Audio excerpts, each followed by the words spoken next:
Hello, this is the Happy Families podcast. Every Tuesday on the pod, we answer your tricky questions. There's been a lot of news, a lot of conversation, and a lot of questions lately about homework.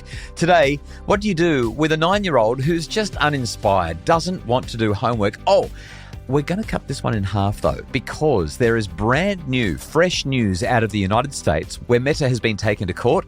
Their products, Instagram and Facebook, allegedly cause addiction and terrible mental health in young people. It's been tested in the courts and we have a verdict much faster, much earlier than I anticipated. It's very interesting and this matters for every parent. We're going to discuss both in today's episode of the Happy Families podcast next. This is the Happy Families podcast. Hello and welcome. Real parenting solutions every single day. It's Australia's most downloaded parenting podcast. We're Justin and Kylie Coulson. Every Tuesday on the pod, we answer your tricky questions about anything. Screens, discipline, bedtimes, food, just you name it. If you're struggling with it with kids, getting on the same page as your partner, ask us anything. We will talk to you about how to make your family happier. But first, before we get into today's question, we have breaking news. I didn't think we'd be talking about Meta for a while now, but what's happening? Okay, so basically about a month and a half ago, we discussed on the podcast that Meta had been taken to court. Mark Zuckerberg was going to be on trial. During that court case in California, the CEO or the managing director or whoever it was of Instagram basically said, no, our products are not known to cause addiction and anything you've heard to the contrary is just a media beat up. There's nothing the matter with this stuff. Quoting from a news platform, news.com.au, Meta and YouTube. So it's both Meta and YouTube. YouTube is owned, as you know, by Alphabet, who also owns Google. Meta and YouTube have been found liable for harming a young woman through the addictive design of their platforms.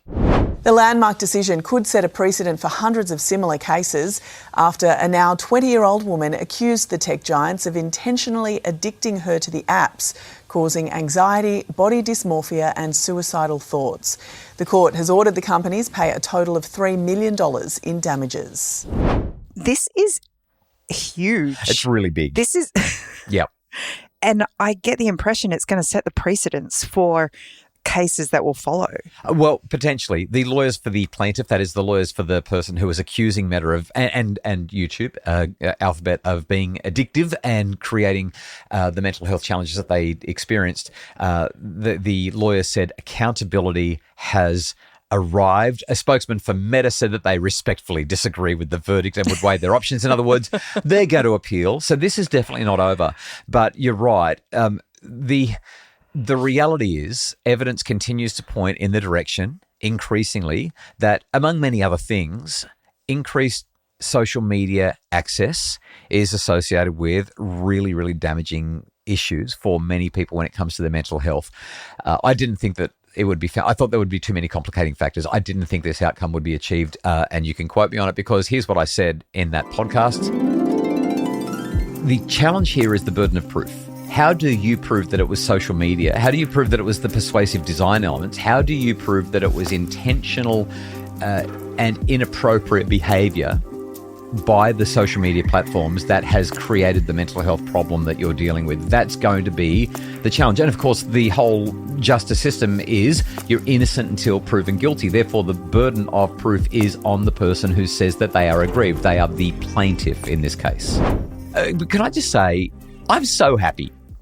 I'm so happy.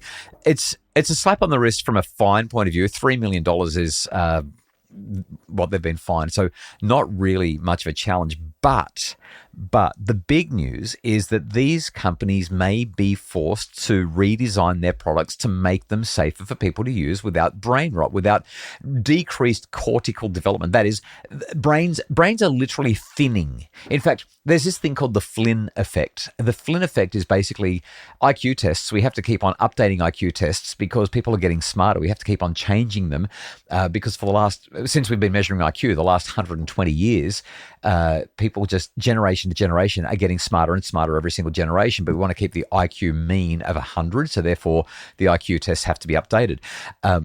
In the last 15 to 20 years, the Flynn effect has disappeared.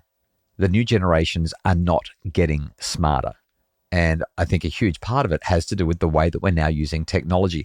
And with AI, I think the AI companies would be watching this very closely because their products are also designed to be compelling and in some cases addictive. I think that they want to watch out next.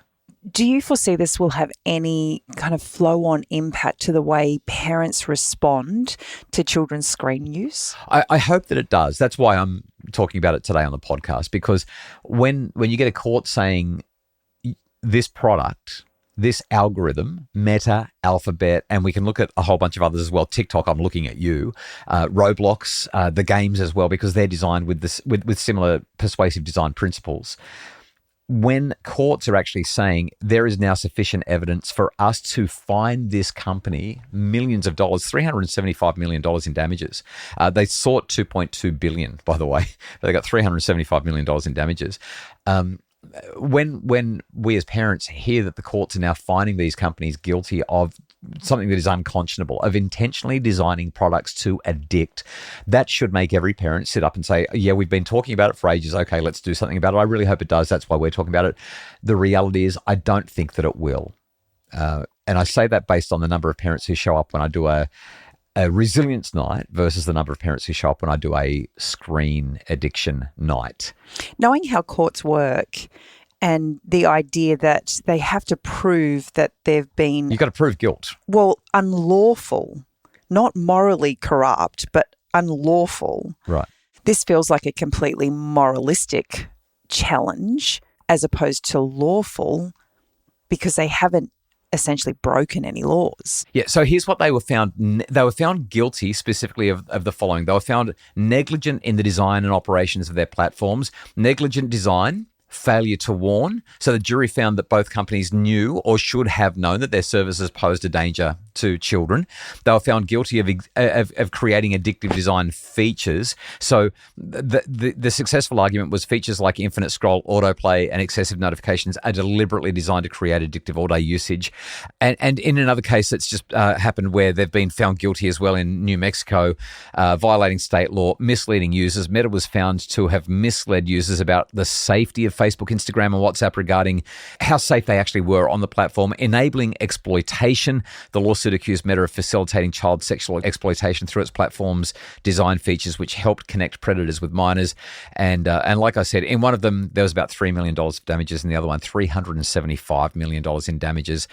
In both cases, appealing. But yes, they've been found to have broken the law in terms of behaving maliciously, fraudulently, and not letting people know the risks of using their platforms.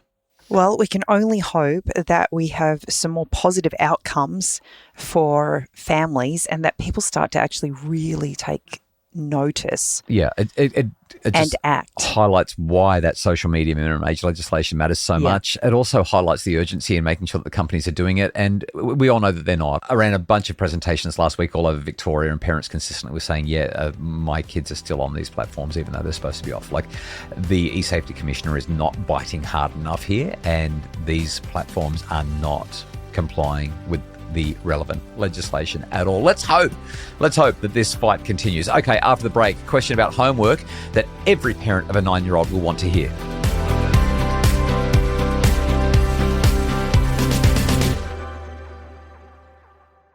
We're back. This is the Happy Families podcast. Today, a tricky question. You can send your tricky questions to podcasts@happyfamilies.com.au. Just jump on there and leave us a voice note. Email it to us, podcasts@happyfamilies.com.au, or go to happyfamilies.com.au. Scroll down to where it says podcasts, press the talk here button, and just start talking. It's a super simple system. And this one came through from Ali.